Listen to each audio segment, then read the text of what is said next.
week 4 in the CPL in the books. That means it's time for Match Night. Match Night. I love that, Wheels. 2-2 draw. Good way to finish the weekend. It was more like the first half than the second half of the 905 Derby. It was great. Fireworks kind of fizzled out in the end. But Forge and York United both pick up a point. And guess who's atop the CPL table after 4 weeks? Look at him. Ottawa, Halifax. Wow.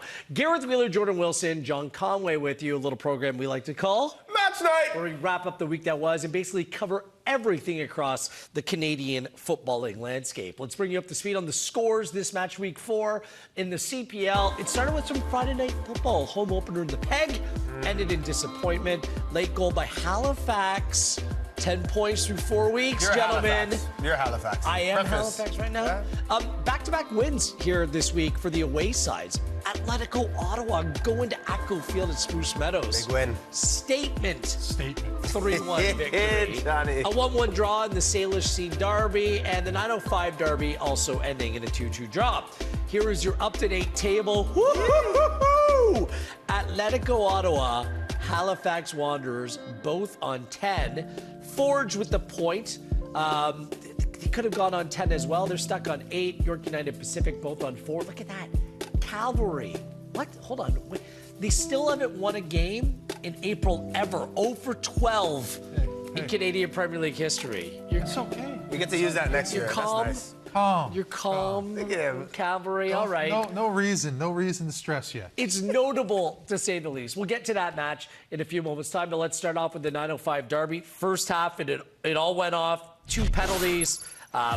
Rama with the goal, Ferrato with the goal. We'll walk through the highlights here as Resort Rama. I call this Goal-a-Rama because it kind of like spun the wheel and you weren't sure where it was going to end up. And Rama got the goal. We'll talk over the highlights, and if anything that stands out, gentlemen, feel free to point it out. But I mean, I was expecting more of a response from Forge. I think I was really impressed by the way that York United played in this one. Forge kind of failed to deliver, and that's by Forge standards. Yes. Is that a fair assessment on where things stand? Absolutely. We said before the game, I said that this is going to be a day that Forge around the corner. And John Conway, they were a bit flat. I know you just called the game, but this side you expect more. But Ferrato, look how he wraps his foot. Look, no keeper saving that one, Johnny. No, but I mean, listen. Defender needs to close being, exactly. We're talking about being flat. Rama, get out there. Close it down and make a block. Well, he is, absolutely. But 2 minutes later, you know, they were flat. The Forge was struggling in the first half, so they're lucky to get out at 2-2. this pen, goes off the bar. The play stays alive. There's a first claim, but Gabby Batar put on his dancing shoes all the way through and chopped down by Tristan Borges. Not gorgeous. Pen given. And who would have thought at this point in the season that Julian Altobelli would be the Golden Boot leader? 4 goals in 4 games. It's a milestone for him. Look, there's no York United or York 9 player that's done that. Asaje Diosario got that 3 out of 4 in 2022. I mean, but this one is tough. Tights his body. I mean, maybe Scott is thinking it's landing straight to Brian Wright, and that's a goal-scoring opportunity right there. Yeah, I think you have to call it just because of where that ball is going, and it could go in the goal. It hits his hand. You got to call it. It's still like so tight. I think he got knocked by the player in front of him as well. There's no time to react. It's just like bang, bang. That arm's tucked in for me. I mean, maybe it's just the camera angle. Maybe the arm is a little bit more extended. Also, I'll give the referee the benefit of the doubt. But yeah, it's tough. But I see what John's saying because of just how the ball's coming in, and it's about to land on Brian Wright with 2 yards away. It's like you're stopping a goal-scoring opportunity right there. Either way, it ends 2-2. Despite only picking up a point, is there reason for optimism when it comes to York United, Jordan? Yes, because historically, this club, even when I played, struggled to score. Now they're scoring. They scored 2 goals. They played a very progressive and exciting, energetic way. And we heard from Mario Stacchio just saying that's what he wanted from his team. Now they just have to complete a game. But guys, this is week 4. So I still think, again, this is not a compliment. This is going to seem backhanded, but still 5th best team right now. They're still playing in a positive way. This is still a new side coming together. I like the football that they're playing. Again, they just have to complete a match and play 80 minutes, 85 minutes of that type of football, and they'll be there. They'll be a playoff team in the end. I couldn't agree more. I'm buying Forge, though, right now. Like, I like what they're doing. I like the first half. their energy, their aggressiveness was spectacular. And I think they should have gotten out of there with the first half for sure winning. Unfortunately, they're not. And, you know, just the way they're playing, the way they're moving the ball, they got youngsters in the lineup. Their average age is young. I mean, it's like 24. So you're buying York, not Forge. Yeah, I'm buying York. Is that I say Forge? Yeah, I'm sorry. Yeah, I apologize. all good. I'm buying York all day long. I thought Shola Jimo starting, he just adds something that maybe they didn't have before. Again, I just kind of feel like they're that one defender away. Perhaps Frank Stirring, whenever he returns from injury, can be part of that solution. Let's go back to York Line Stadium and hear Mac Barwell joined by one of the goal scorers. He scored the goal of the match, and Riley Ferrato. Riley, I think from a week-to-week perspective, it's fair to say this was a big improvement. You seemed very in control and in possession and also just very defensively responsible. How did you evaluate today's game? I thought it was a good one. I thought we brought a lot of energy, especially in the first 60. It's definitely tough, always playing Forge, no matter whether you're home or away. They like to get on it, they like to play and try and break you down. But I thought the team did well. We fought the whole 90, and even when we conceded those 2 goals, the reaction was good, right? We got it back, and I mean, there was chances there, but unfortunately, you can't score them all. You've started every game this season. This is your second goal in 2 weeks. For a fullback, that's quite impressive. What do you think is working for you personally right now? I think just sticking to the game plan, working hard. Maro's definitely given me the confidence to go and play my game while interpreting his style kind of thing. So I feel like it's definitely working for me. I feel more fit than I've ever been, really. So it's a good stretch for me right now. You guys are back at home next weekend. What are you learning from this match to come away with not just 1, but 3 against Cavalry? It's the moments, right? Like today, we took advantage of a couple, had even more, and it's denying the goal-scoring opportunities for the other team, right? And making it as tough as possible for them. Managing when they have possession, they get chances. So that's really what it is for us, I think. We're a young team, but we're learning and we're growing, and with every game, managing those moments. We appreciate your time. Good luck in the future, Riley. Thank you. Move has been a good one back home to York United for Riley Ferrato. Maybe a quick comment on Forge. We know that this is a very good club and it's a very good team, but what are they lacking right now? Because they set the bar so incredibly high. Is there something that you're not seeing, John? You know, I picked something up in the second half of this, and Bobby Spinner talked about it when we spoke to him, about moving the ball quickly in their build-out and being able to move it from one side to the other. I just felt like the distances between the center backs were so great that the ball doesn't travel quick enough. Yeah. And it allows York and opponents to step out and press because the ball's not moving quick enough. The distances are too far. They need to shore up those distances a little bit and be able to bounce balls in. Maybe it's a Javapur dropping into the back line and creating a 3 to build out to make it better. But I just felt like those gaps allowed York to press and sit in a block and be able to step out and make it easy for them to defend. And that's the one thing when I look at this team, the positioning is one thing, John, but maybe they're just not the quickest or fastest team in the CPL. They're getting some of their players are getting a little bit older as well. It's kind of like the same group. Yeah. So you know how good they are, but are they improving and getting better? That's the question. Fair. I think, too, I'm presuming heavily. I'm assuming what's going on in the locker room, but I think Bobby Simeonis is saying that there needs to be a little bit more urgency when they're playing. Teams know how Forge is going to play, but what gets them to the last game of the season every year is they're the best at it. They play that 1-2 football, underlaps, overlaps. They play football, but they're just a little bit late right now. But again, I'm comparing them to how they usually start, and they usually start slow. So the fact that they're still getting wins every year, they drag their feet a little bit too much. But again, this Forward side, there's just too much quality for them not to be that. Yeah. But too much. Bobby Simeonis does not look like a happy man. He's right now. I will say that. Fair yes, and rightfully so. Let's move on to, Tommy Wilden Jr.'s taking this in stride. Cavalry on 1 point through 3 games. 2 of those games have been at home.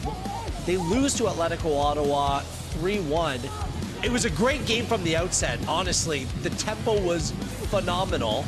Good quality play both ways, and a fluky goal scored here in the 59th minute. The ball goes off of Candom, completely redirects, and into the back of the net. This is where the game kind of turns on its side, is Camden Feu unnecessarily chops out of Sergei Kozlowski. sent off. Not long after he gives up the own goal, it goes off his back, he does this, and then he sets his team at a huge disadvantage. Because Cavalry were in this game. They were playing well. They were playing well, and then Despite being down. literally, right after the free kick, the next play, Ottawa does this. Yeah. A little bit loose defending by Fraser Aird, and boom, Rodriguez to Tabla looked like a legit combination. Such a feel-good moment for Tabla, having 2 goals in 4 games, but just a finish from him and these two connecting.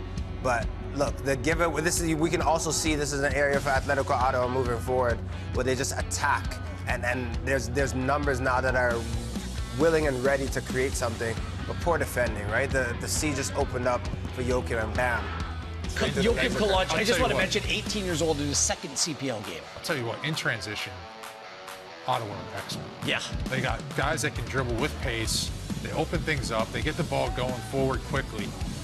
But they get, Calvary gets a salvages one. It's the second goal we saw today where a goalkeeper comes out.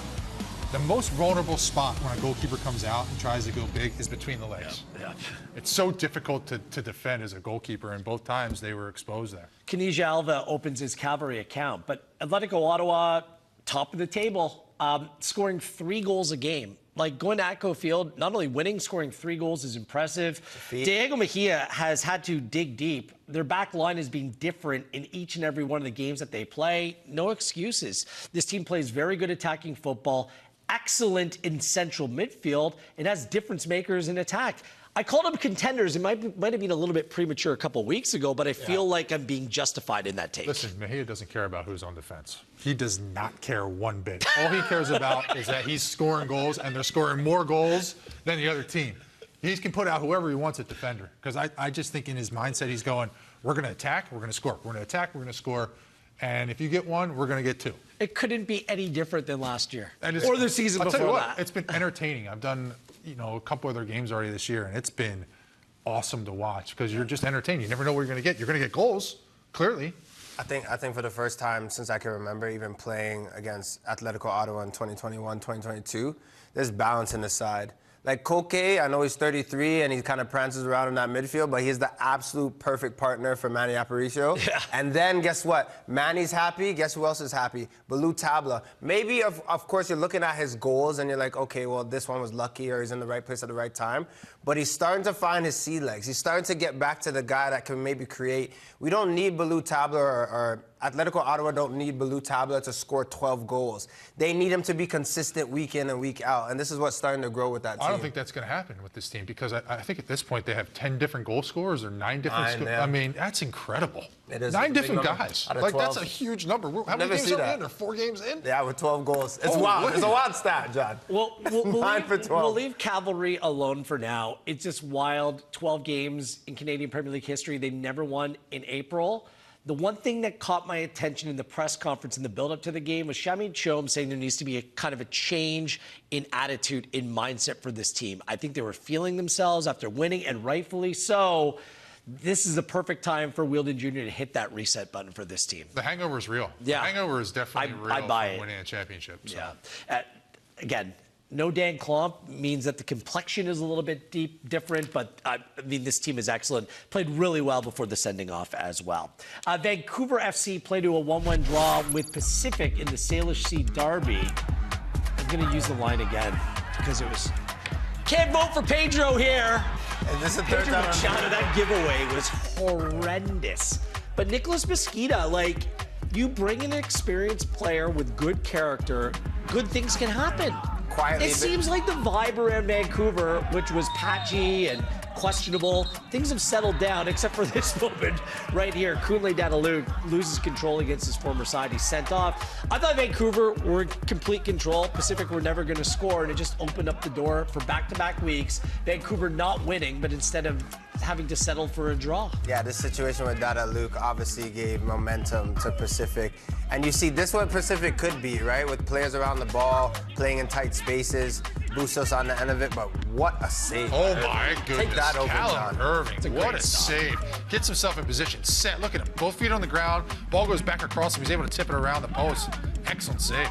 Nothing he can do here. I mean, it's an extraordinary finish by Ali Endom. first start after doing his ACL last season. Good service by Bustos. They can't find a winner. My storyline coming out of this game, I'm much higher on Vancouver now. I think they can be competitive. They got a good mix between youth and experience, but it's Pacific. They made 6 changes to this team. Players were playing out of position, and Marco Bustos, when you're a man up and are chasing the game, was taken off in the 78th minute. I still don't get that change. I'm looking for some direction from Pacific. It's a lot of what we know, and I thought that was going to be different this season. Look, it's 4 weeks, and of course, we're going to evaluate coaches and teams at where they are. But when you take the first week, when they play Valor and everyone's going forward and Ronan Kratt was feeling good, you see a Josh Hurd, you see Bustos playing, you're like, okay, this is the old Pacific, the 2021, 2022 Pacific that used to attack. But then we're kind of reverting all these changes that are happening. There needs to be more consistency with this side. There's a lot of expectations for them to be a playoff team that competes. I don't think the chop and changing really plays to their strength. It doesn't. And last week, they go and don't bring enough bench players. Yeah. So there's a lot of things to be questioned there. And again, I think if you're up a man, you got to go for it. Like, I know you're away from home, but They took out their best attacking player. Bustos even looked surprised. They had the momentum as well. When you have teams on the ropes, go for it. Like, every year we go through this between 4, 5, and 6, and it's like 2-point margin. So you have to win these games, the ones that you're up and you have a man down or you're up a man, you have to go and take it. Fortune rewards the brave. Got to. And instead, they settled for a 1-1 draw. Friday night football in Winnipeg ended in despair for the home side. Halifax Wanderers come away with a 1-0 win. The goal came late. Some decent goalkeeping, some very good officiating. 2 times in this game, there could have been a penalty given. The referee made the correct decision, not buying the simulation. Case in point right here. But it's Vitor Diaz with the goal in the 90th minute. All of a sudden, Halifax, a team who has been dreadful to start the season every year, has been dreadful away from home every year, have 3 wins from 4, haven't lost yet, and 3 of those games have come on the road. Are we buying the Wanderers, gentlemen? You buying it? I'm a hold. Oh, you're not buying! I'm not buying yet. I'm still on a hold. I'll give Patrice Geiser his flowers in terms of I'm in. keeping that same starting lineup, knowing the subs that you want to bring at the right time, but being focused. The issue I've had with Halifax in the past, coach and players, is them being undisciplined, but they've looked on the same page so far. There's going to be a time in the season where maybe there's injuries, maybe they're not on the same page, but if they can revert back to this, remember these good feelings, they're a team that will really be hard to beat down the stretch. Here's the difference. TMG, Thomas Meyer-Jaguar, is a Player. stabilizing force. Good structure, Isaiah Johnston in the midfield, and reliable bench players that they're turning to and adding something different. Diaz has been very good to start this season, coming off the bench as well. Role definition is huge. Some depth. I think they've learned from their errors, and looking at that squad, this is one for me that can compete. They look completely different. Not running to the ref, arguing, all that. He's been buying. He put all his money on Halifax. Halifax and Ottawa, East Coast rising up here to start this CPL season.